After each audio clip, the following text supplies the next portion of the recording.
நட்சத்திரக்காரங்க பார்த்தீங்கன்னா குறிப்பாக அந்த 1ஆம் பாதத்துக்கு பார்த்தீங்கன்னா அவ்வளோ அதிர்ஷ்டம் இருக்குது.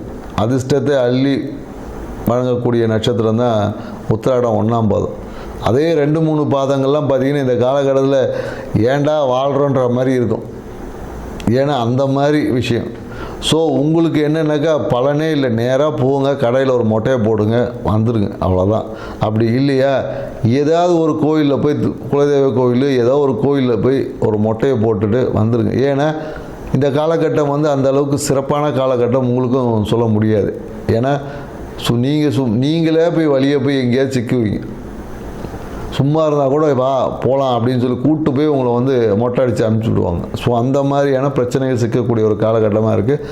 குறிப்பாக இந்த காலகட்டத்தில் நீங்கள் வழிபாடு செய்யணுன்னா எந்த செய்யலைன்னா இந்த காலகட்டத்தில் நீங்கள் என்னென்ன சித்தர் சமாதிகள் அந்த மாதிரி எங்கேயோ போகணுன்னு நினைப்பீங்க. ஆனால் தடை தாமதங்கள் பிரச்சனைகள் வந்து கொண்டே இருக்கும். குறிப்பாக இந்த காலத்தில் நீங்கள் கிரிவல பாதையெல்லாம் போகணுன்னு நினைக்கும் போதே போக முடியாது. அந்த அளவுக்கு பிரச்சனைகள் அழுத்தம் வந்து ஏற்படும். ஸோ உங்கள் வாழ்க்கையில் என்னென்னாக்கா எதிர்பார்க்காத திடீர் நிகழ்வுகள் எல்லாமே இருக்கும். அந்த அளவுக்கு நல்ல விஷயங்கள் நடக்குமானால் கொஞ்சமாக தான் நடக்கும்.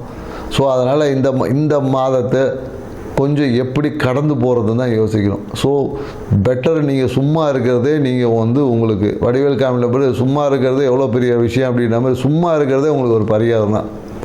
அதனால் தயவுசெய்து 2, 3, 4 பாதமெல்லாம் தயவுசெய்து சும்மாவே இருங்க. நீங்கள் சும்மா இருக்கிறதுனால ஒன்றும் கெட்டு போயிடாது, உங்களுக்கு நல்லது. நீங்கள் எதாவது செய்ய போய் அதுவே பிரச்சனையாகி தேவையில்லாத இருக்குது, சும்மா இருக்குது பெஸ்ட்டு.